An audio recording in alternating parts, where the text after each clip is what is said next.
Hola, hola, ¿cómo están?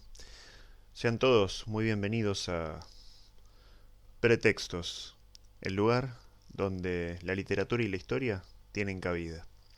Bueno, el video anterior yo les estuve hablando sobre el género dramático, ¿sí? Bueno, mi intención hoy es hacer una continuación de ese video porque hay cosas importantes que me quedaron en el tintero. Sin pretender agotar en dos o tres videos la historia total del teatro, no es mi intención, sí quiero agregar algunos elementos que considero esenciales e importantes y bueno, por una cuestión de tiempo no he podido desarrollar antes. Bueno, el primero de ellos, no lo recuerdo si lo comenté, es que el nombre del género dramático viene de una palabra griega que se llama drama, que significa acción. ¿Sí? Esto nos da un poco la idea, la génesis, ¿no? El origen y el concepto del género. Porque cuando se corre el telón, ya sea hacia arriba o hacia los costados, lo que nosotros vemos es pura acción. ¿Sí? El género dramático, en él, digamos, predomina la trama dialogal, es decir, hay puro diálogo, además de expresión corporal, gestos y otras técnicas, ¿no?, que los actores y actrices hacen en escena, pero digo, lo que mayormente predomina es el diálogo, ¿no?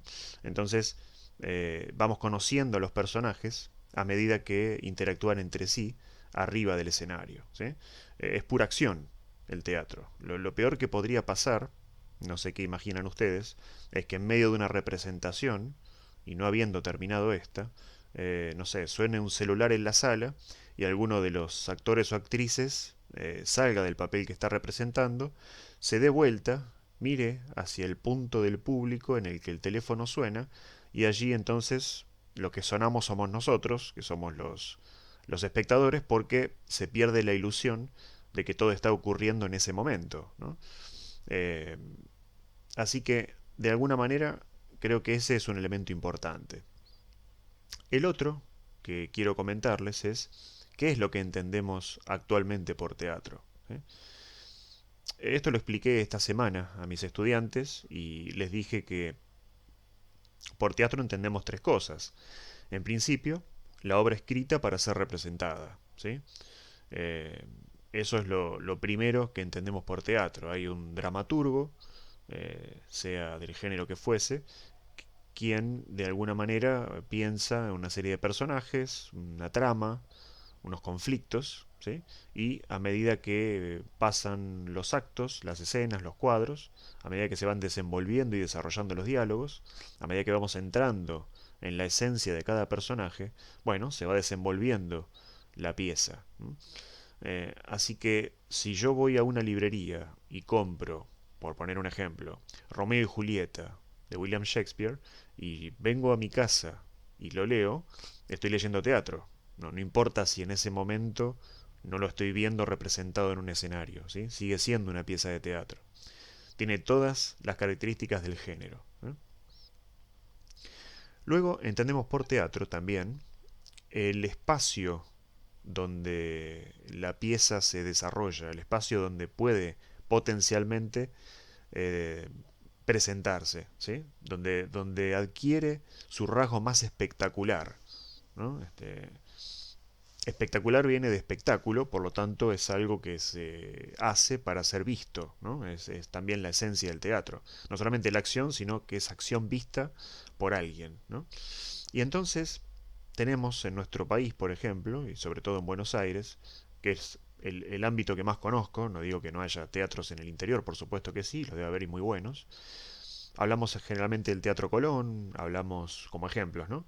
Del Teatro Cervantes, del Teatro del Colonial, que conozco por haber ido a ver hace ya muchos años, más de una década, una obra, Venecia, de Jorge Acame, si no recuerdo mal.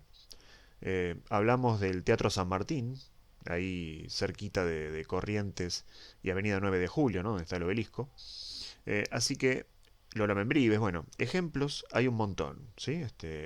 En general, y a diferencia de los teatros griegos, son teatros más modernos, por supuesto, teatros techados. Los de los griegos eran una especie de semicírculo de piedra con las gradas. Acá tenemos butacas, tenemos generalmente, aunque no siempre, un acomodador que gentilmente nos ubica en la butaca, en la fila y el número de butaca que corresponde. Tenemos, no sé, equipos de sonido, eh, en fin, diferentes elementos tecnológicos que no existían en el siglo V antes de Cristo, ¿sí? Pero el concepto es el mismo, de alguna manera, porque se supone que necesito un espacio para representar la pieza. Y hay una tercera posibilidad, que es la conjunción de las primeras dos, pero desde un punto de vista espectacular. ¿A qué me refiero? A que, de alguna manera, el círculo perfecto del teatro, del género dramático, se completa y se complementa con la participación del público, ¿sí? Entonces, ¿qué entendemos por teatro? Entendemos por teatro también a un público X, no interesa, que paga una entrada, va a un teatro, se sienta, observa la obra, aplaude, abuchea, no está de acuerdo, critica, ensalza, lo que sea que le pase, y luego se vuelve a su casa, ¿sí? O sale a comer algo, ¿no? En el mejor de los casos. Entonces, ¿qué entendemos por teatro? En una tercera opción, entendemos a un público que dentro de una sala de teatro, o de un teatro, el edificio, disfruta de una obra de teatro que ya está siendo representada en un escenario por actores, ¿sí? Eso también es teatro. ¿Mm?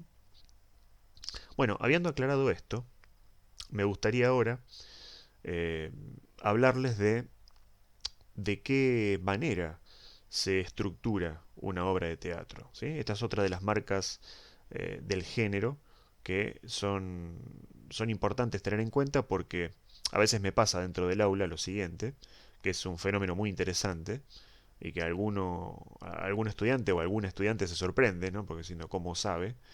Cuando algún estudiante me dice, voy por el tercer capítulo, yo enseguida le digo, entonces estás leyendo una novela. ¿Y usted cómo sabe? Y me lo acabas de decir. Una obra literaria escrita en prosa dividida en capítulos no es un poema, no es una obra de teatro, es una novela. O si algún estudiante me dice, me encantó el acto tercero de esta obra que estoy leyendo, bueno, estás leyendo teatro, ¿sí?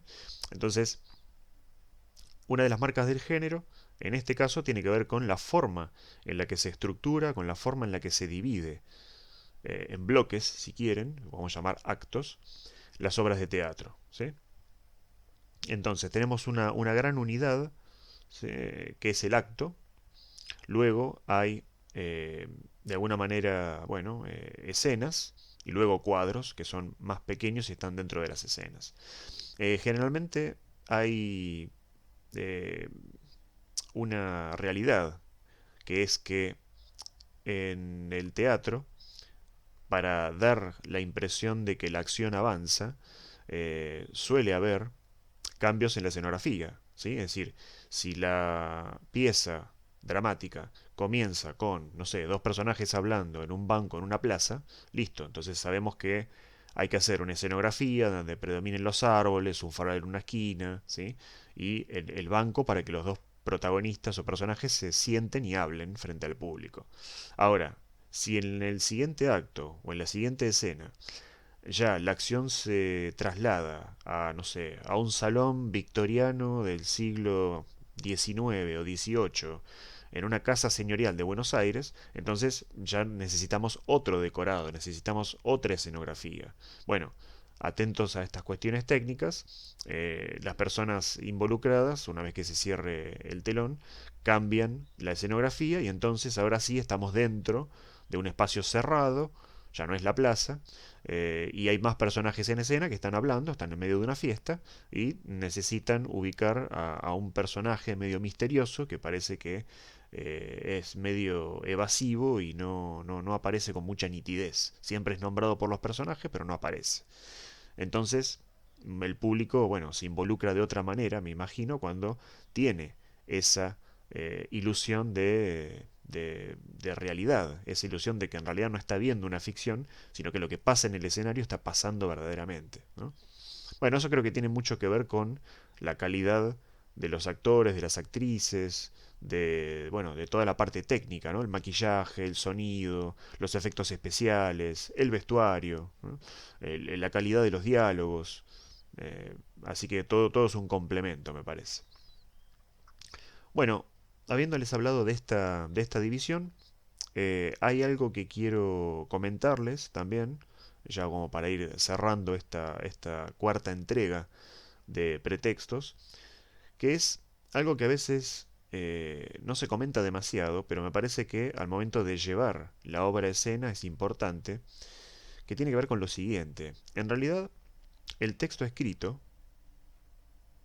representa, o son, mejor dicho, dos textos. Eh, ¿A qué me refiero? A que por un lado, cuando, por ejemplo, leemos Romeo y Julieta, para seguir con el mismo ejemplo, por supuesto que están los parlamentos que Romeo le dice a Julieta y los parlamentos, ¿sí? Los diálogos que ella tiene que decir en escena.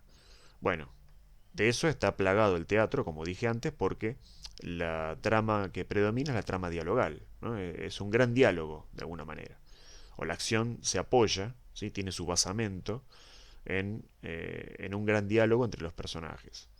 Ahora, hay otro aspecto del texto que lo complementa, que resulta de alguna manera interesante también observar cuando uno lee teatro y se lo imagina en su casa o cuando está viendo cómo está representada una obra, que son las acotaciones o didascalias. ¿Sí? ¿Esto qué es? Me dirán. Bueno, es sencillo.